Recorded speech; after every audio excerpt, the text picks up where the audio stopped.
Welcome back to yet another episode of Auburn Anonymous. It's been 2 weeks, but we're finally back.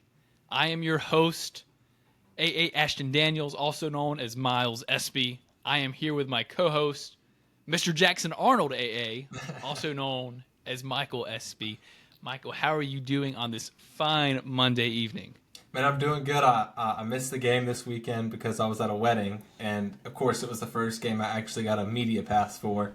So, a little disappointing, but there's more games upcoming this year. So, and looking forward to.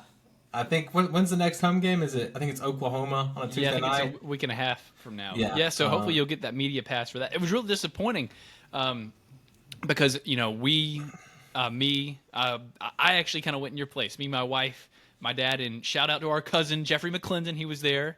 We enjoyed getting to catch up with him.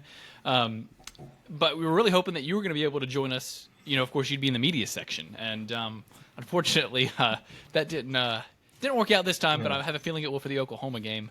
But yeah, we had a really good time. It's crazy to think we typically go to a lot of basketball games each year, and I guess just living over in Birmingham for myself, it's the first time I've been able to get to a home game all season. Of course, we went to the Duke game and the game over in Atlanta. I know you've been able to make it for a couple more, but wow, what an environment, what a game. And of course, as everyone knew, Auburn came out victorious, and we still haven't lost a game in SEC play. What over the past 2 weeks has stood out to you in the conference play for SEC basketball?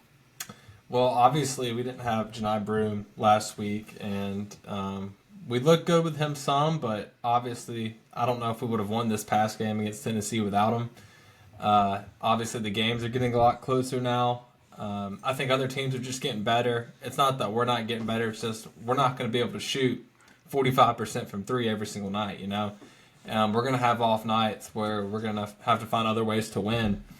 And, I would be shocked if we went 18-0 in SEC basketball play right now. I think I would expect around 2 to 3 losses, probably no more, no less than that. But yeah, we'll see how it looks going forward. I got a tough stretch in these next few games. Yeah, it's certainly not going to be easy. And as you said, we have a tough stretch. Going on the road and playing at LSU, I believe on Wednesday night. LSU's not a great team, but they're pesky. They played a lot of teams close. A lot of people thought Alabama was going to blow them out this past Saturday, and of course, they hung with them and played a really tough game in Tuscaloosa. Then we go on the road and we play at Ole Miss. Ole Miss has been, I feel like people probably thought they were going to be in the upper mid part of the league this year, but they've kind of solidified them. I think they're probably a top 5 SEC team as of right now. I mean, they've played really well this season, and you and I both know that they have an elite home court advantage. They have a really good setup with their students right on top of the court, so that's not going to be easy. So we have tough games around the corner. I'm optimistic, especially with Janai Broome back, and what I saw on this past Saturday of a game where we didn't shoot it well at all. Some of that credit goes to Tennessee's defense. They did a really good job, but we also missed some wide open shots, and that was disappointing to see. But the thing that was reassuring is even in a game where we are doing so poorly offensively, our defense is always going to be there, and this team's just always going to find ways to win games, and that's really happy and reassuring to see. Hey, as someone who wasn't at the game, what was your perspective of the Ja'Kai Howard situation? See, I didn't even notice it. I was actually scrolling on Twitter. I was about 15 minutes late to the party. I was scrolling on Twitter. Our seats are kind of on the other side. We're kind of behind the away bench.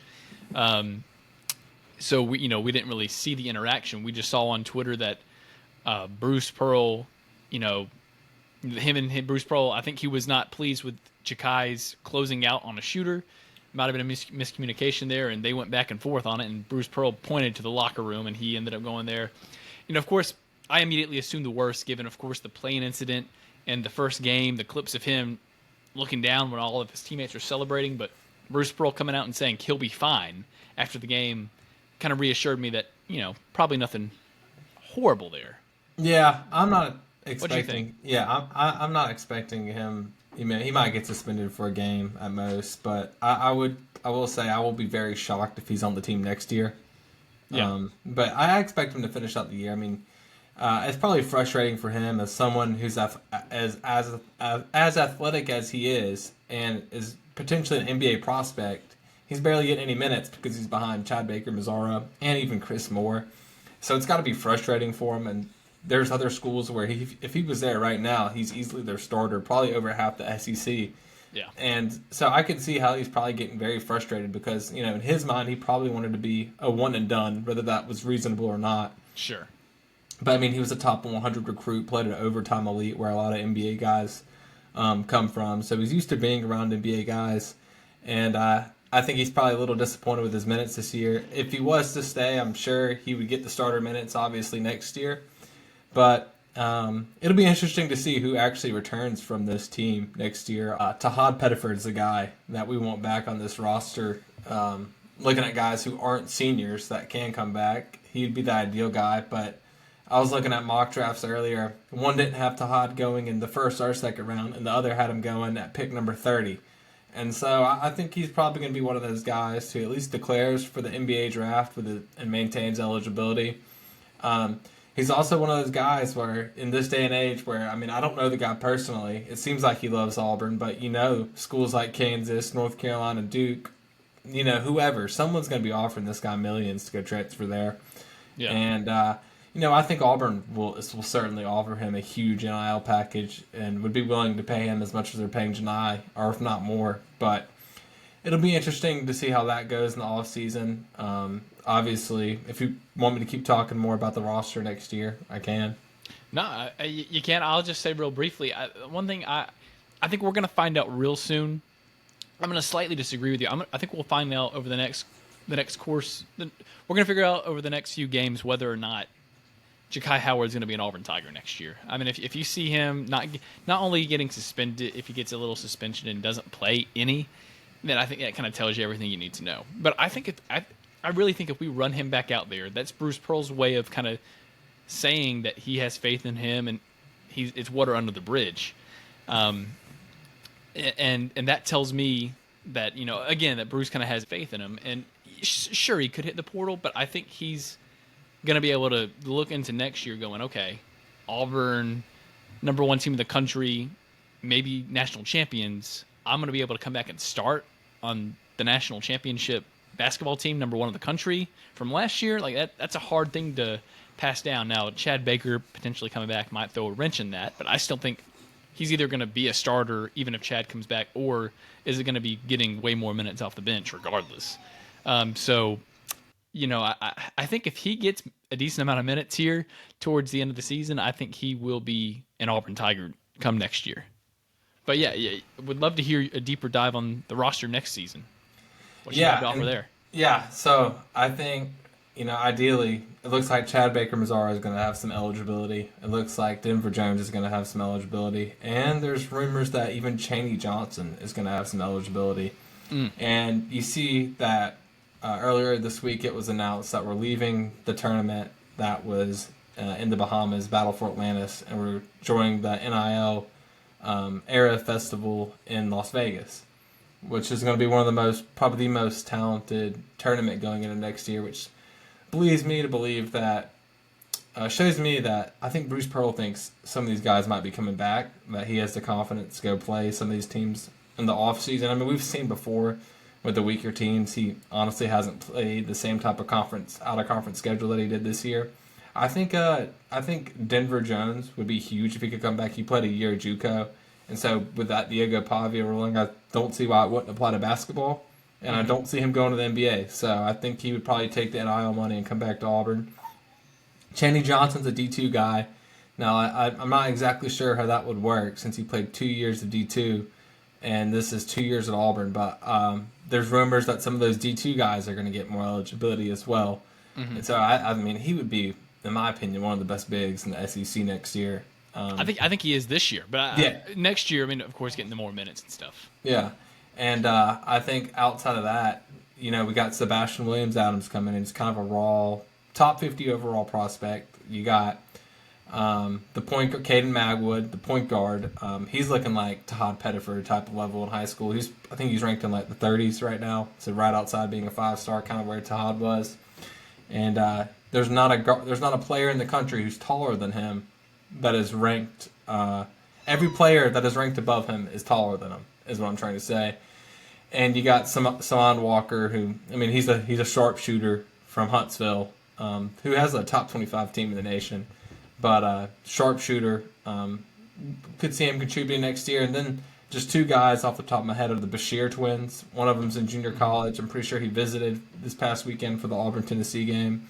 Seems like he's going to be a lock, and his brother, who we played against, who's averaging 22.5 on Monmouth. Two twins, 6'7" twins. Could see them kind of replacing Chad Baker-Mazara. My guess is that we don't get Chad Baker-Mazara back.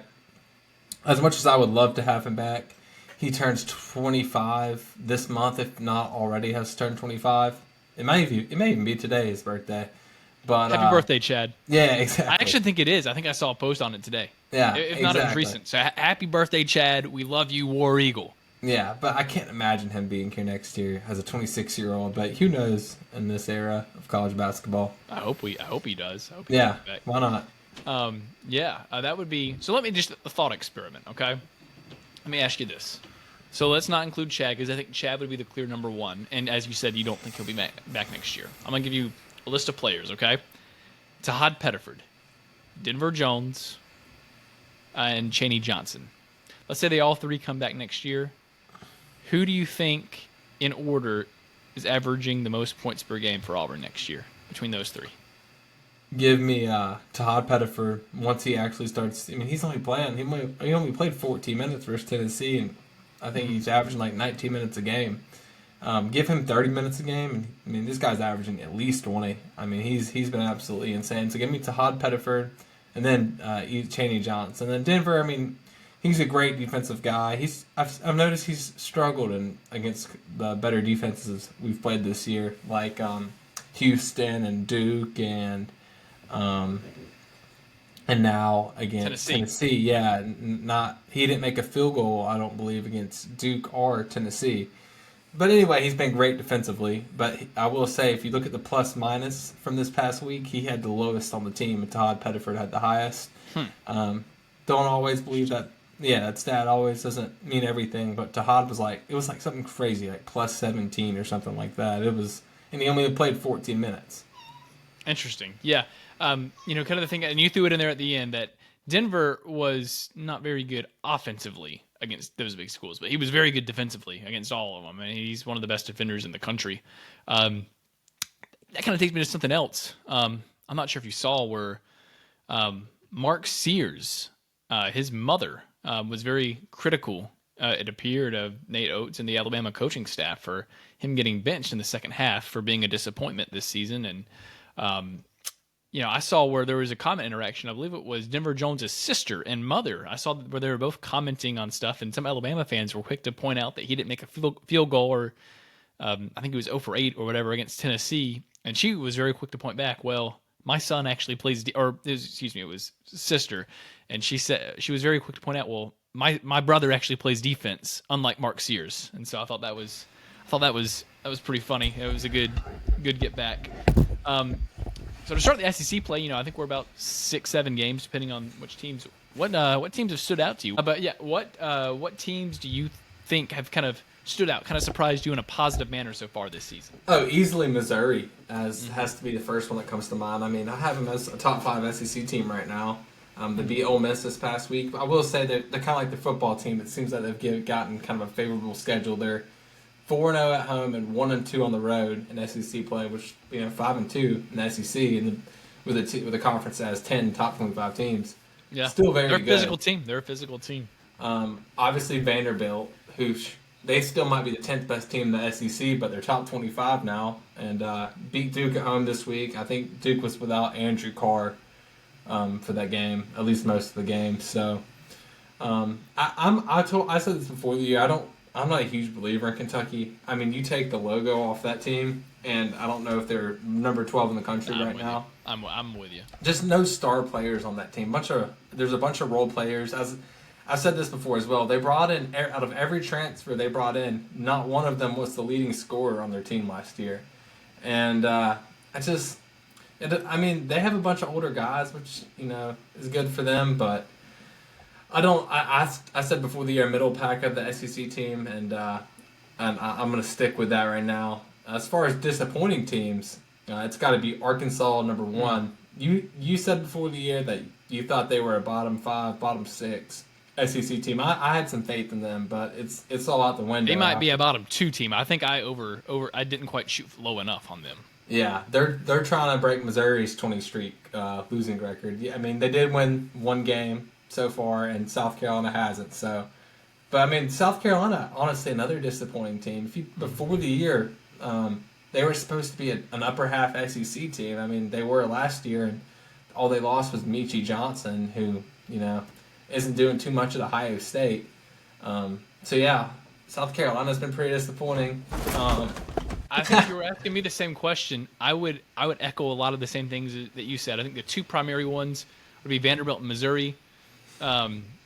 They've looked way better than expected. Now, I don't think they're either one of those teams are even in that second tier of SEC teams. I don't think Missouri or Vanderbilt's a top 5 SEC team, but I think they're right on the outside looking in. If you look at both of them, they've played very well at home and handled their business at home.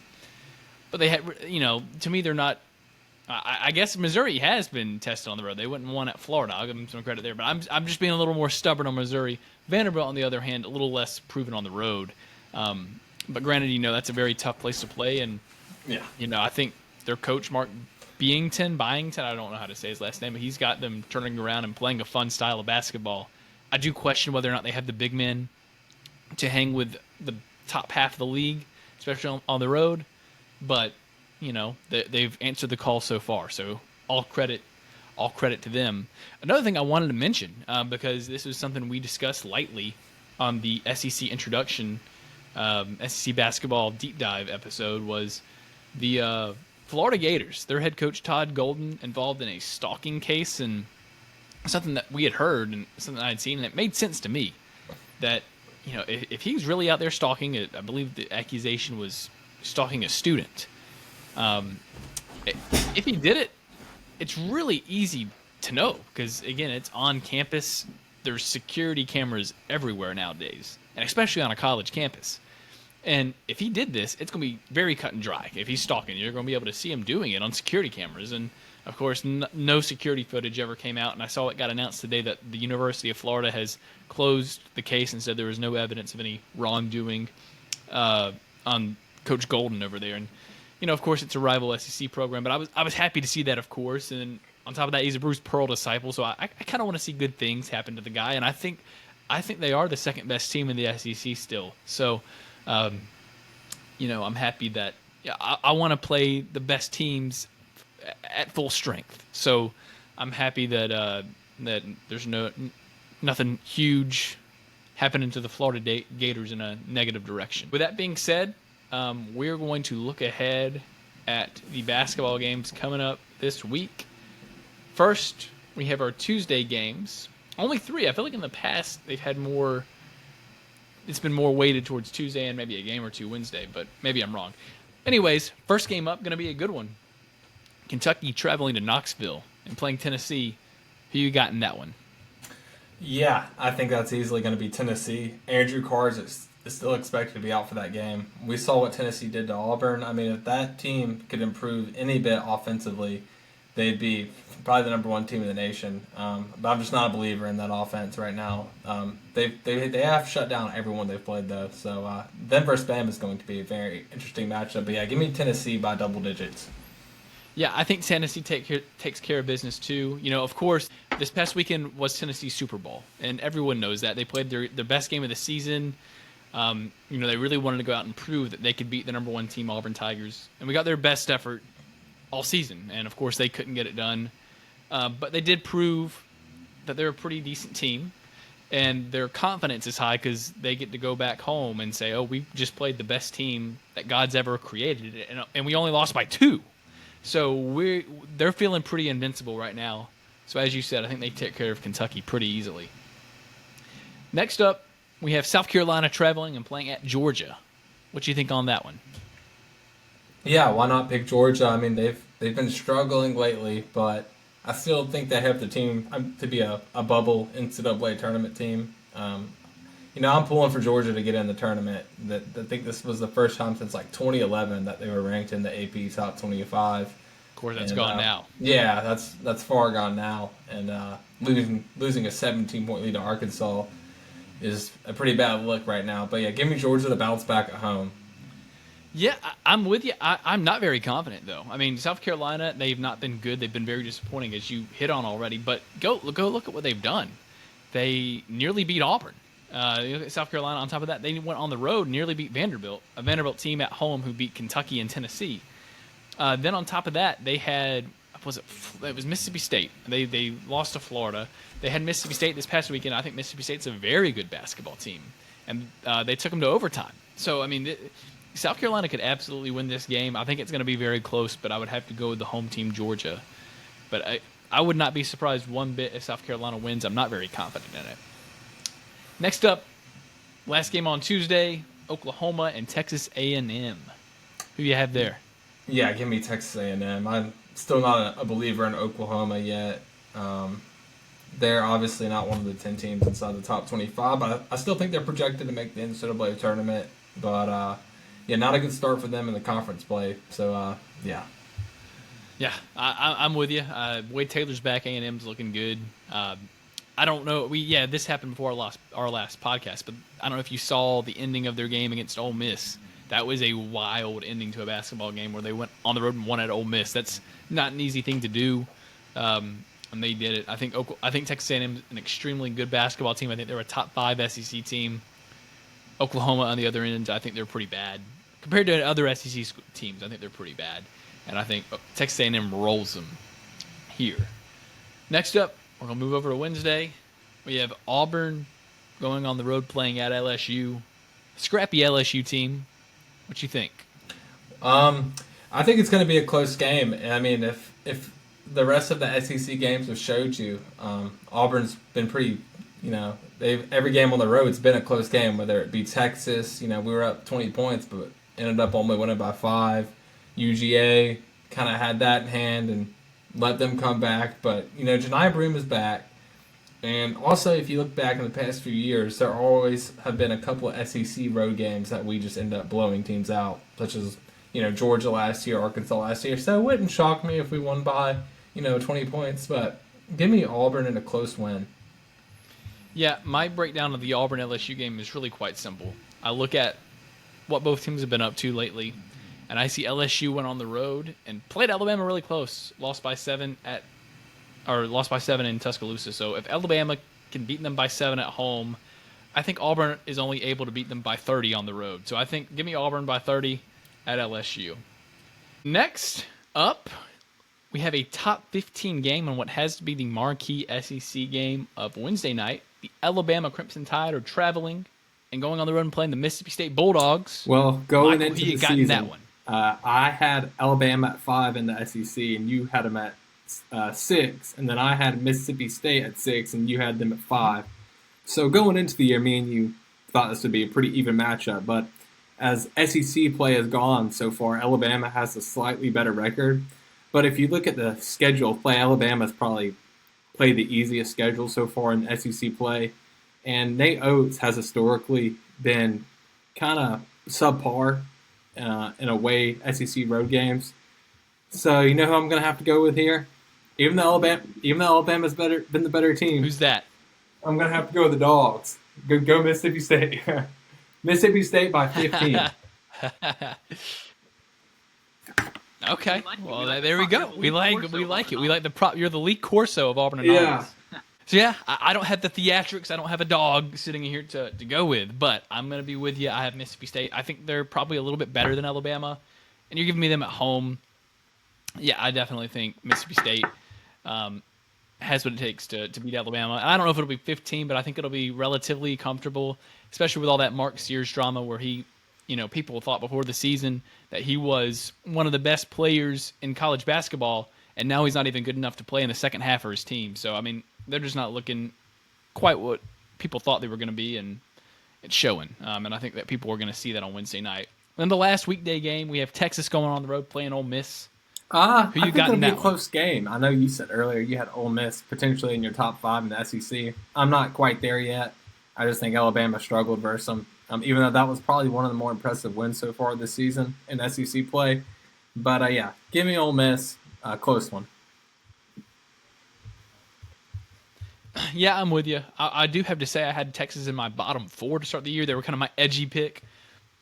And I think they're probably a little better than that probably at this point. Not much, but I think they're a little better than that. But you're giving me Ole Miss at home. I'm definitely going to be thinking the Rebels win that one. So now we'll move over to Saturday.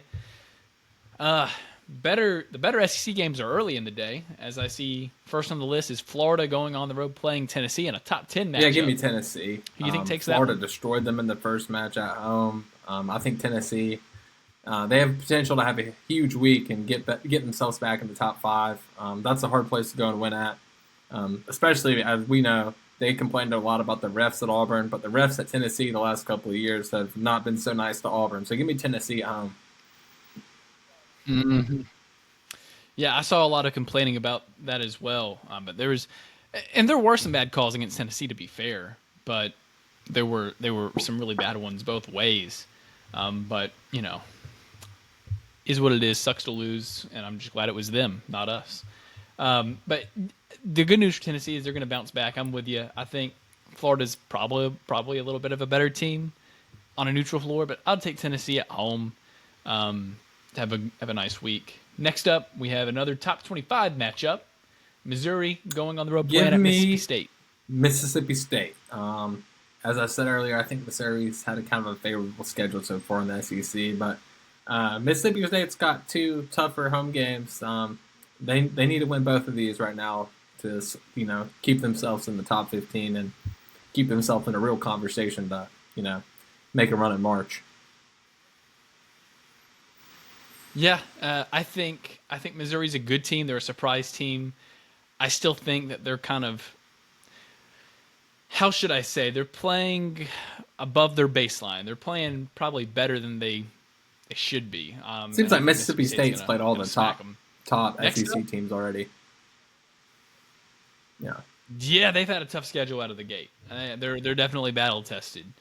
Next up, we got Auburn going on the road playing Ole Miss. Auburn by 15 or more at Ole Miss and makes an absolute statement this weekend. Yeah, I'm with you. So I'm kind of using that same formula I did for the Auburn LSU game. Ole Miss was able to go into Coleman Coliseum and beat Alabama in Alabama Stadium by like 8 points. And they're going to be getting Auburn without a fully healthy Janai Broom. Of course, in Oxford, not at our home. So that math adds up to me. Auburn by 15. I'm kind of with you. I think we take care of them, but a little closer than LSU. Next up, we have Vanderbilt going on the road playing Oklahoma. Give me Oklahoma. I think these teams are kind of even, honestly. I think Vanderbilt's a solid team. I still don't think they're probably top 25 level. So give me Oklahoma. Yeah, I think Vanderbilt's a little better, but I'll take Oklahoma since they're at home. I don't think that the gap's that much, and I think if you look at Vanderbilt's really good wins, and they have them, they have some really good wins, they've been at home. They haven't performed the same on the road. So I'll take Oklahoma until Vanderbilt proves me otherwise on the road. Next up, and we can gloss over this one quickly. I don't think it's going to be much question. Georgia going on the road playing Alabama. Give me Alabama. I mean, Georgia's look terrible. Alabama, other than Ole Miss, and a couple of non-conference games versus Arkansas State and McNeese. Other than that, they've looked pretty good at home. So give me Alabama. Mm-hmm. Yeah, it's going to be a bounce back spot because they're going to be losing to Mississippi State. They're going to be real motivated to come out. They'll smack Georgia. Next up, this could be an interesting one. Texas going on the road and playing LSU. Give me LSU. Another one of those where I think Texas is the slightly better team. Auburn really could break LSU if they go down and beat them pretty bad this week. Did you see that 5-star freshman football player played his first basketball game for LSU this past week? Yeah, he had a steal and a huge dunk. No, I did not see that. Yeah, he was a 5-star tight end in the 2024 class, and I guess he somehow got on the basketball team, and he played his first game this weekend and actually got minutes. Well, you know one thing for sure, the SEC Network will be talking about that probably for about 50% of our game against them. That's one thing you can bank on right now. But that'll be interesting. I'm with you. I think LSU wins this game. I mean, kind of a who cares bowl. Two kind of lower middling teams in the SEC. I think LSU's scrappy. They played some teams tough. I'll take them. Next up could be closer than the experts think. At least I think so. Texas A&M going on the road playing South Carolina. South Carolina gets their first SEC win. I think Texas A&M is one of them teams that they might be ranked 8th or 9th when it comes to the SEC tournament, but they'll have the ability to beat anyone just with their experience. And, I mean, they have, some of the best guard play in the SEC. But give me South Carolina. They've been close at home a bunch of times. I could see them pulling this one out. I could too. I still got to go A&M just because I think they're that much better. Kind of everything you just said. Veteran bunch, used to going and playing on the road in the SEC. I got to go A&M, but I certainly could see South Carolina winning it because, as I mentioned earlier, they play everyone close. Is what it feels like. They keep losing, but they play everyone close. Last but not least, this will be an interesting one. Not really for me because it won't be interesting for the play on the court. It'll be interesting for the dynamics of it. Arkansas going on the road and playing at Kentucky. Calipari having his homecoming. I think both of these teams are kind of disappointing, but Kentucky's just 10 times better than Arkansas is this year. Arkansas has absolutely no depth. I don't think they'll be very welcoming towards Calipari, which is kind of crazy because he did win them a national championship. But I guess that Kentucky won championship in about 15 years isn't good enough for them. So, give me Kentucky by 20 or more. Yeah, I think it'll be a little closer just because I think the Arkansas players, especially the Kentucky transfers on the team, are going to be super motivated. So, I think that's the thing. As you said, they do lack depth, but they don't lack talent, at least not in the starting lineup. And it feels like for some of their games this year that they just haven't gotten up for them. But this is definitely one they have circled on the calendar. So I see them. Well, that wraps it up for the SEC games this upcoming week. Any final thoughts before we head into football and a little bit of Auburn baseball talk? If Auburn can somehow win 2 games this week, they'll put themselves at least 2 games ahead of the number 2 ranked SEC team. So huge opportunity this week. And then Oklahoma at home next week's a pretty easy start. And so huge potential. Going to be tough to win 2 road games, but I think we'll do it. Yeah. Okay. I think so too. That would put us in a great spot. One other thing I thought I'll give is I wouldn't mind potentially losing our last game of the regular season to Alabama, because imagine how great it would be if we go into that game with a 2-game lead on the SEC. We've already got the SEC regular season title locked up.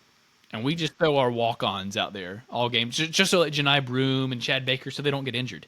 How epic would that be if Alabama's out there running Mark Sears and they win the game, but we just have our walk-ons, and then like whenever our walk-ons get tired, we can throw J.P. Pegues, Turtle Hudson out there, Ja'Kai Howard. Not that they're bad, but just because they're kind of our rotation players, and we kind of like what you see in the NFL. Teams, whenever they lock up the 1 or 2 seed, they throw all their guys on the bench. What if we did that the last game of the season against Alabama? I think that would be epic. I'd love it. I don't think they would, just because they want to beat Alabama. And, honestly, if they were going to do that, they might as well just throw the first SEC tournament game as well. Just rest up, take the 1 seed. But, they want the number 1 overall 1 seed. And at the end of the day, they're probably going to have, I don't know if Duke's going to lose a whole other game this season.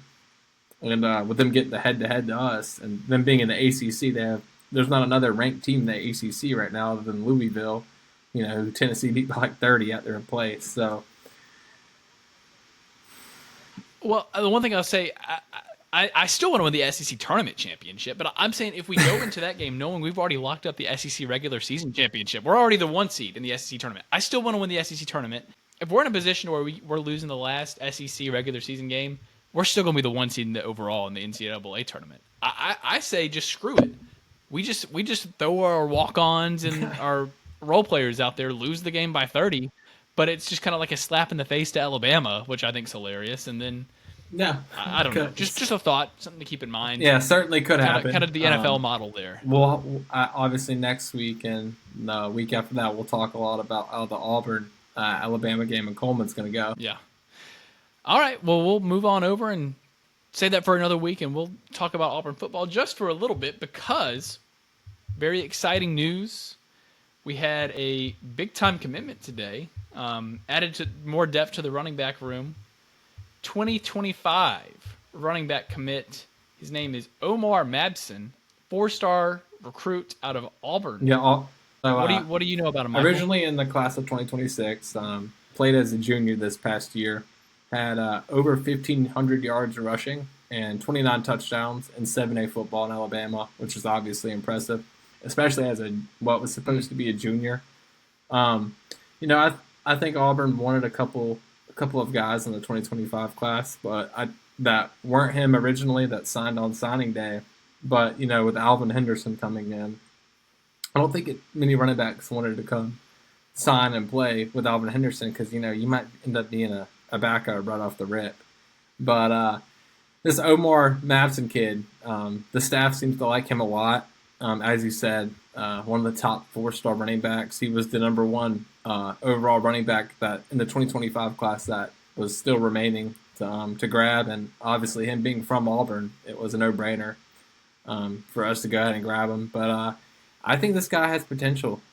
Seriously, I think he has potential to be better than Alvin Henderson. I think he might, be faster, and it'll be interesting to see. But I think, for this year, from what I've heard, Jeremiah Cobb and Damari Alston wouldn't have come back to Auburn if they weren't expecting to be the 1 and 2 guys. So I expect those 2 guys to be getting almost all the carries this year, and Alvin. Yeah, and I think Alvin, he might get a little bit of action this year if he impresses.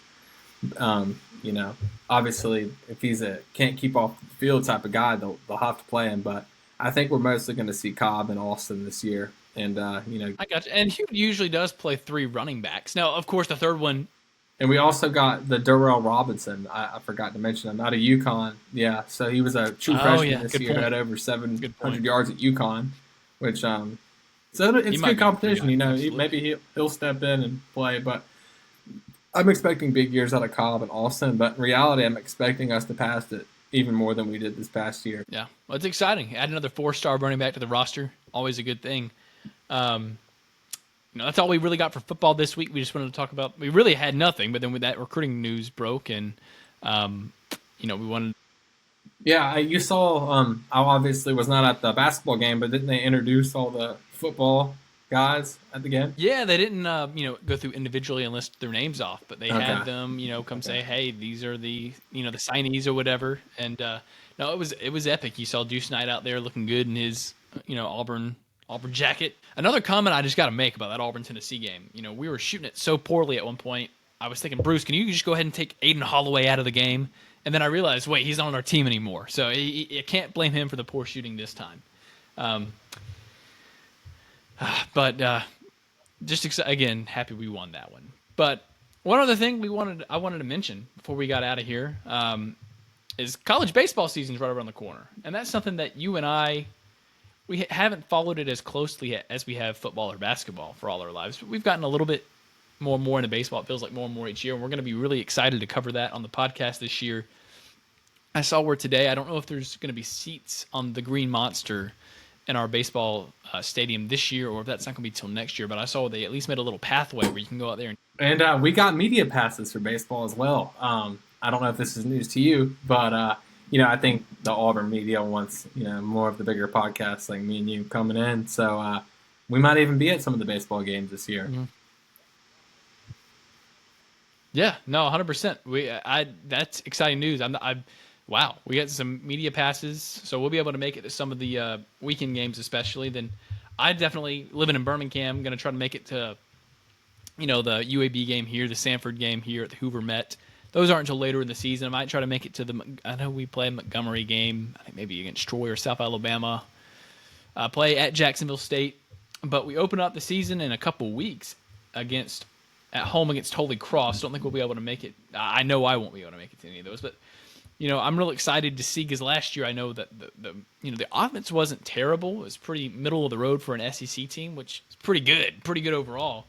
But the pitching just really let us down. But we're supposed to be way better this year, so I'm really excited to get to keep up with that and follow the Auburn baseball team this year. One more thing I got to say before we end this podcast. I just got a text from a big-time Auburn basketball donor about next year's roster.